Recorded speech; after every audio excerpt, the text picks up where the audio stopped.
ప్రభు ఏమన్నాడు? ఎక్కడ ఇద్దరు ముగ్గురు నా నామమున కూడి ఉందురో వారి మధ్య నేను ఉంటానన్నా. మనం ఏం చేస్తామంటే సంఘములో ప్రభు ఉండాలనుకుంటాం, కానీ కుటుంబములో ప్రభు ఉండకపోతే ఎలా? ఎక్కడ ఇద్దరు ముగ్గురు అంటే ఇద్దరు ముగ్గురు కుటుంబంలో ఉంటారా, సంఘంలో ఉంటారా? కుటుంబంలో ఉంటారు కదా.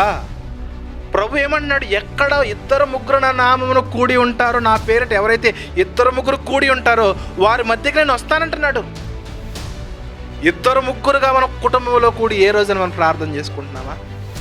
సెల్ ఫోన్కి టైం ఉంది, యూట్యూబ్కి టైం ఉంది, ఫేస్బుక్ టైం ఉంది, రీల్స్కి టైం ఉంది, ఎన్నెన్నో వీడియోలకు టైం ఉంది, కానీ ప్రార్థనకు టైం లేదు. అందరూ కలిసి వాక్యాన్ని ముచ్చటించుకోవడానికి టైం లేదు.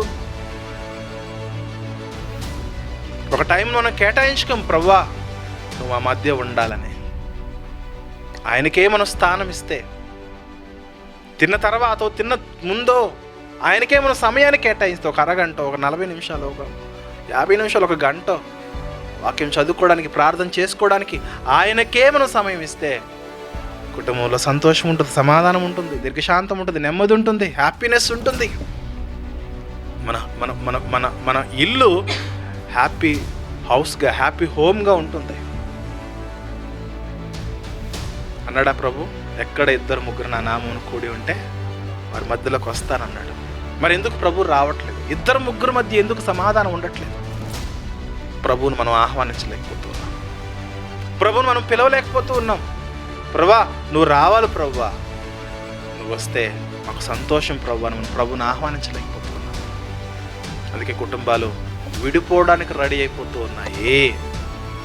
అర్థమవుతుందా?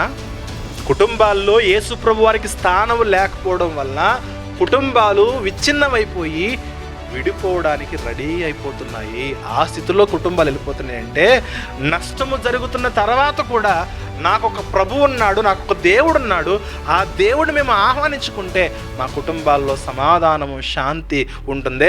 ఆ దేవుడు మనల్ని ఎలా బ్రతకమని చెప్పాడో ఆ బ్రతుకు మా జీవితాల్లో ఉంటే మాకు నెమ్మదే కదా అని కుటుంబాల్లోనికి మనం ప్రభువుని ఆహ్వానించట్లేదు.